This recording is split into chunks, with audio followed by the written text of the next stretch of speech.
नमस्कार दोस्तों, चलिए जानते हैं हरियाणा के 50 फटाफट बड़ी खबरों को सिर्फ 10 मिनट में। लेकिन उससे पहले आप यह वीडियो कहां से देख रहे हैं, हमें कमेंट में जरूर बताएं। 550 महिला पुलिसकर्मियों की भर्ती को सरकार ने दी मंजूरी। प्रदेश में 550 महिला पुलिसकर्मियों की भर्ती के लिए राज्य सरकार ने गृह विभाग को मंजूरी दे दी है। पंचकूला में सोमवार को विकसित भारत सुरक्षा आयाम विषय पर आयोजित राज्य स्तरीय सुरक्षा सम्मेलन में मुख्यमंत्री नायब सिंह सैनी ने कहा कि नशे के खिलाफ और भी ठोस कदम उठाने व जागरूकता की आवश्यकता है। सीएम ने हरियाणा पुलिस की ओर से अपराधियों के खिलाफ चलाए गए हॉटस्पॉट डोमिनेशन अभियान को सराहा। हरियाणा में मनरेगा की बदहाली 8 लाख मजदूर, लेकिन सिर्फ 2000 परिवारों को ही मिला 100 दिन का काम।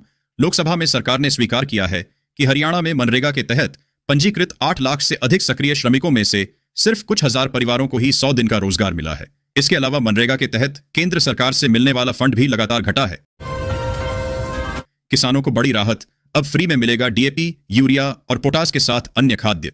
भारत सरकार ने एक बार फिर किसानों के चेहरे पर मुस्कान लाने वाला बड़ा फैसला लिया है। खेती में लगातार बढ़ती लागत और महंगे उर्वरकों से परेशान किसानों को राहत देने के लिए अब केंद्र सरकार के तहत सभी जरूरी खाद्य जैसे डीएपी, यूरिया, पोटाश और अन्य उर्वरक बिल्कुल मुफ्त में उपलब्ध कराएगी।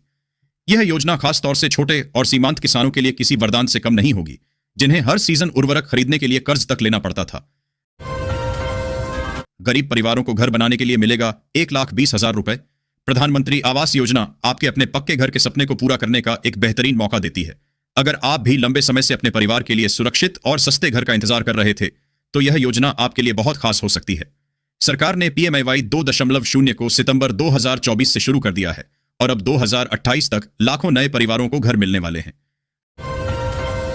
हरियाणा में बाजरा किसानों की बल्ले बल्ले, सरकार ने जारी किए 380 करोड़। प्राकृतिक खेती से जोड़ने के लिए बड़ा कदम। हरियाणा सरकार ने भावांतर भरपाई योजना के तहत बाजरा उत्पादक किसानों के खातों में 380 करोड़ रुपए जारी किए हैं। किसानों को प्राकृतिक खेती से जोड़ने के लिए सरकार प्रयास कर रही है, जिसके अंतर्गत किसानों का सत्यापन किया गया है। हर खेत को पानी योजना के अंतर्गत 1144 जल मार्गों की पहचान की गई है। मुख्यमंत्री नायब सिंह सैनी ने किसान मोर्चा के पदाधिकारियों के साथ बैठक में यह जानकारी दी। हरियाणा में सीजन की पहली धुंध ने मचाया हड़कंप। विजिबिलिटी मात्र 20 से 50 मीटर। 21 दिसंबर के बाद तापमान में भारी गिरावट। हरियाणा में सीजन की पहली धुंध ने हड़कंप मचा दिया, जिससे दृश्यता 20 से 50 मीटर तक गिर गई। पश्चिमी विक्षोभ के कारण हिसार, सिरसा और अन्य क्षेत्रों में धुंध छाई रही। कोहरे के कारण चंडीगढ़ सिरसा हाईवे पर कई वाहन टकरा गए। 19 दिसंबर को एक और पश्चिमी विक्षोभ सक्रिय होने से आंशिक बादल छाए रहेंगे, लेकिन वर्षा की संभावना नहीं है। 21 दिसंबर के बाद तापमान में गिरावट आएगी। मुझे न्याय दिलाओ, महापंचायत में रोते हुए बोले किसान नेता रवि आजाद। आपराधिक धाराओं के तहत दर्ज है मामला। भिवानी के बहल में किसान नेता रवि आजाद पर लगे आरोपों के बाद खाप पंचायतों और सतगामा कन्नी के प्रतिनिधियों ने 2 कमेटियां गठित की हैं। ये कमेटियां पुलिस अधीक्षक से मिलेंगी और पीड़िता के परिवार से जानकारी जुटाएंगी। गोपालवास में हुई महापंचायत में रवि आजाद ने खुद को न्याय दिलाने की गुहार लगाई। महापंचायत में अन्य आरोपितों ने भी घटनाक्रम के बारे में बताया। इसमें हमारा क्या कसूर? यूपीआई से पैसे लेने की सजा भुगत रहे लोग। देश भर के 36,000 बैंक अकाउंट कर दिए ब्लॉक। मुंबई के एक दुकानदार सहित देश भर के 36,000 से अधिक लोग साइबर ठगी के कारण अपने बैंक खाते ब्लॉक होने से परेशान हैं। फरीदाबाद में 4 करोड़ 43 लाख की ठगी के मामले में इन खातों को ब्लॉक किया गया है, जिनमें से कई खाता धारकों को ठगी के बारे में जानकारी नहीं है। पुलिस ने कुछ आरोपियों को गिरफ्तार किया है, लेकिन कई पीड़ितों को अभी तक उनका पैसा नहीं मिला है। प्रभावित लोग पुलिस से खाते खुलवाने की गुहार लगा रहे हैं। 68 ट्रैफिक सिग्नल सिस्टम की चाबियां हुई चोरी। गुरुग्राम वालों को हो सकती है बड़ी परेशानी। गुरुग्राम में 68 ट्रैफिक सिग्नल सिस्टम की चाबियां चोरी हो गई हैं, जिससे शहर में यातायात व्यवस्था प्रभावित होने की आशंका है। चाबियां चोरी होने से ट्रैफिक सिग्नलों के रखरखाव और संचालन में बाधा आ सकती है, जिससे गुरुग्राम के निवासियों को परेशानी का सामना करना पड़ सकता है। पुलिस मामले की जांच कर रही है। हरियाणा में घने कोहरे का कहर। हिसार से करनाल तक हो रही दुर्घटनाएं। देरी से चली बस ट्रेन। हरियाणा में लगातार दूसरे दिन घनी धुंध और कोहरे से जनजीवन प्रभावित रहा। कई जिलों में दृश्यता कम होने से सड़क हादसे हुए और रेल व बस सेवाएं बाधित हुईं। सरकार ने सतर्कता बरतने की अपील की है। मौसम विभाग ने आने वाले दिनों में भी धुंध और बादल छाए रहने की संभावना जताई है, जिससे यातायात प्रभावित हो सकता है। हिसार, सिरसा, जींद, कैथल और करनाल में भी कोहरे का असर दिखा। हरियाणा में धुंध के कहर से बदला फ्लाइटों का शेड्यूल। जीरो विजिबिलिटी के कारण सड़कें बनी मौत का जाल। हरियाणा में रविवार सुबह धुंध छाई रही, जिससे हिसार, सिरसा, फतेहाबाद, रोहतक, भिवानी, झज्जर, गुरुग्राम, फरीदाबाद और मेवात प्रभावित हुए। हिसार में दृश्यता 10 से 50 मीटर तक रही। कोहरे के कारण चंडीगढ़ सिरसा मार्ग पर 12 वाहन टकरा गए। जयपुर अयोध्या फ्लाइट रद्द कर दी गई। 19 दिसंबर को एक और पश्चिमी विक्षोभ सक्रिय होने से मौसम में बदलाव होगा। रेलवे ने दिल्ली सराय जयपुर डबल डेकर सहित कई रेल सेवाओं के संचालन में किया बदलाव। रेलवे ने मरम्मत और सुधार कार्यों के चलते कई रेल सेवाओं के संचालन में बदलाव किया है। Delhi Sarai Jaipur double decker rail सेवा अब 10 मिनट पहले प्रस्थान करेगी। बीकानेर मंडल में दोहरीकरण कार्य के चलते कुछ रेलगाड़ियां रद्द रहेंगी, जबकि कुछ परिवर्तित मार्गों से चलेंगी। प्रभावित रेल सेवाओं में रेवाड़ी बीकानेर और बठिंडा जयपुर शामिल हैं। रेवाड़ी में सीजन का गहरा कोहरा, विजिबिलिटी हो गई बेहद कम। सड़कों पर रेंगते दिखे वाहन। रेवाड़ी में दिसंबर के दूसरे पखवाड़े में सर्दी बढ़ने से घना कोहरा छाया है। दृश्यता कम होने से वाहन लाइट जलाकर चल रहे हैं। कोहरे से फसलों को फायदा होगा। वहीं स्वास्थ्य विशेषज्ञों ने हृदय रोगियों और बुजुर्गों को सावधानी बरतने की सलाह दी है।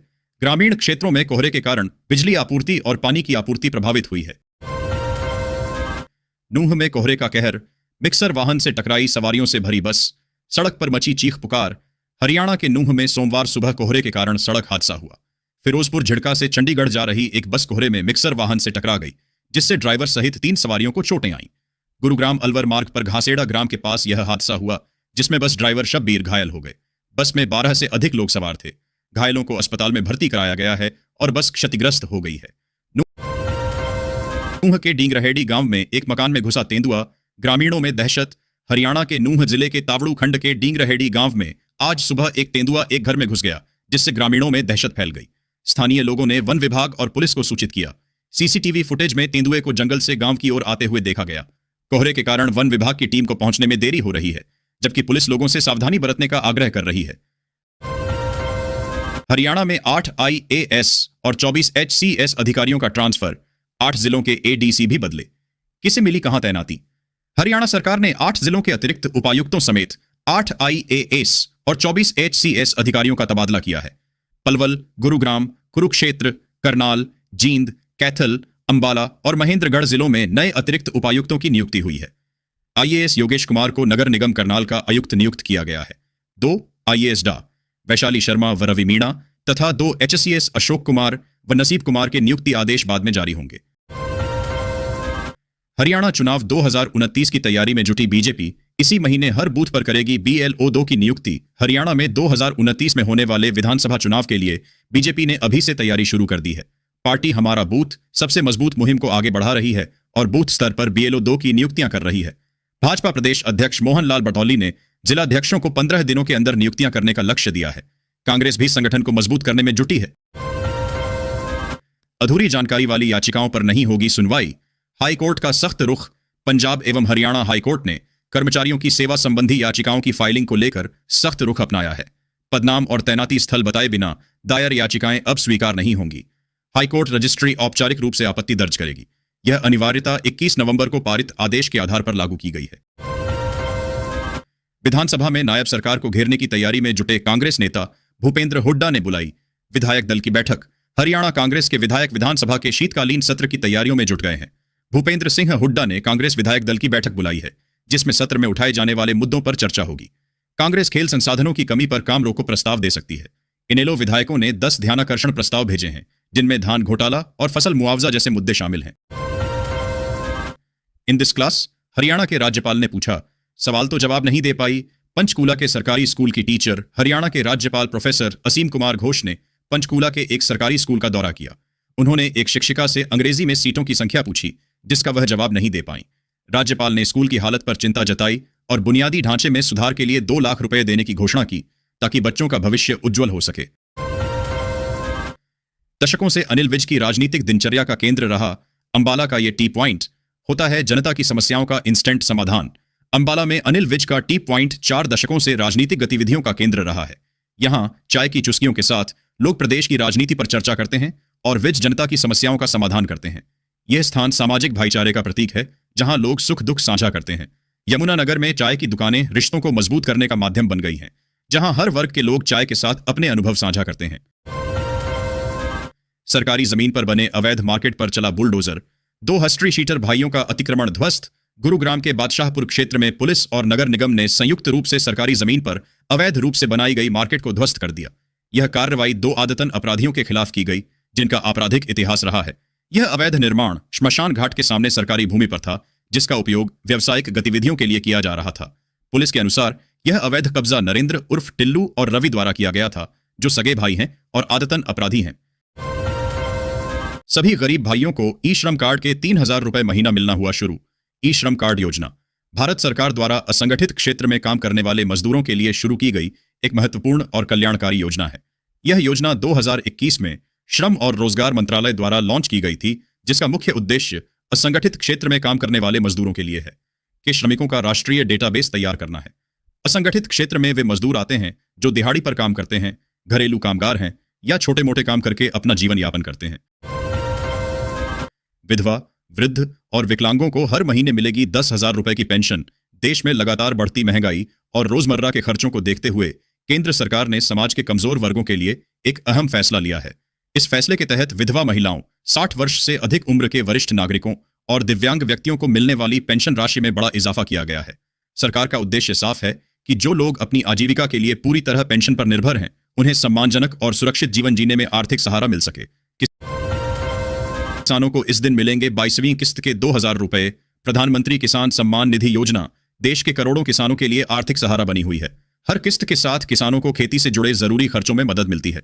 हाल ही में 19 नवंबर 2025 को पीएम किसान योजना की 21वीं किस्त सभी पात्र लाभार्थियों के खातों में सफलतापूर्वक ट्रांसफर कर दी गई है।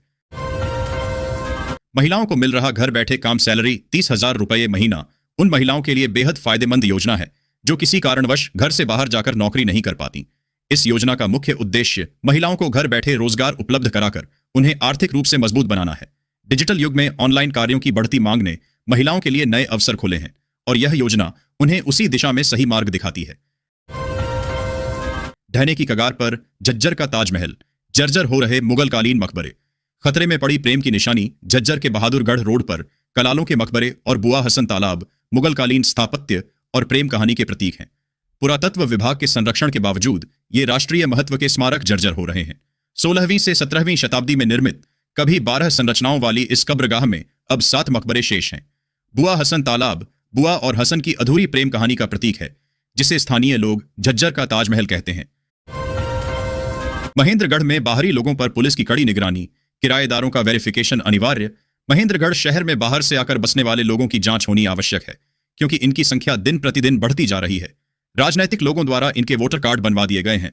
पुलिस अधीक्षक पूजा वशिष्ठ ने सुरक्षा व्यवस्था कड़ी अच्छी कर दी है। शहर में झुग्गी झोपड़ियों में बाहरी लोग भारी संख्या में रह रहे हैं, जिनकी जांच होनी चाहिए। पुलिस गश्त बढ़ा दी गई है और किराएदारों का वेरिफिकेशन अनिवार्य है। अतिक्रमण हटाओ अभियान पर व्यापारियों का फूटा गुस्सा, अफसरों पर गंभीर आरोप लगाकर दी ये चेतावनी। महेंद्रगढ़ में अतिक्रमण हटाओ अभियान विवादों में घिर गया। व्यापारियों ने आरोप लगाया कि प्रशासन चुनिंदा दुकानों को निशाना बना रहा है। बालाजी चौक पर तनावपूर्ण स्थिति बन गई, जहां व्यापारियों ने भेदभाव का आरोप लगाते हुए विरोध प्रदर्शन किया। अभय चौटाला ने पूर्व आईपीएस को भेजा 100 करोड़ का नोटिस।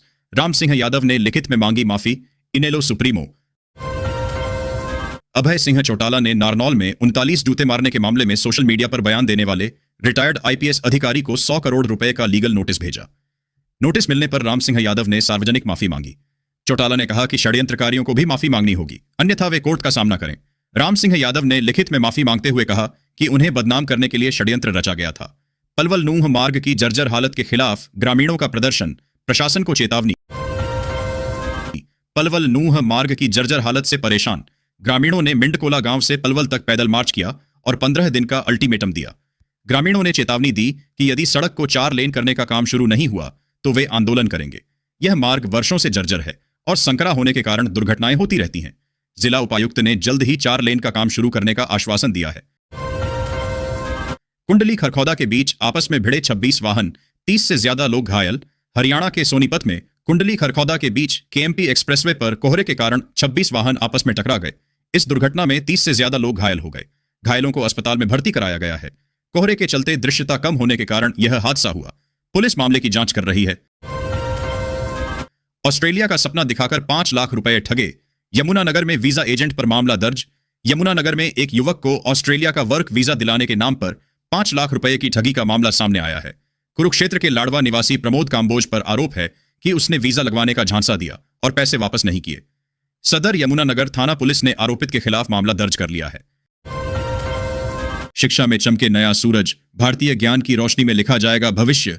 स्वतंत्रता के बाद भी शिक्षा व्यवस्था ब्रिटिश मॉडल पर आधारित रही, लेकिन नई शिक्षा नीति 2020 भारतीय भाषाओं को शिक्षा की मूल भाषा बनाने पर केंद्रित है। यह नीति शिक्षा को रटने की बजाय कौशल और समझ पर आधारित करने का प्रयास करती है और भारतीय ज्ञान को मुख्य धारा में लाने का प्रयास करती है।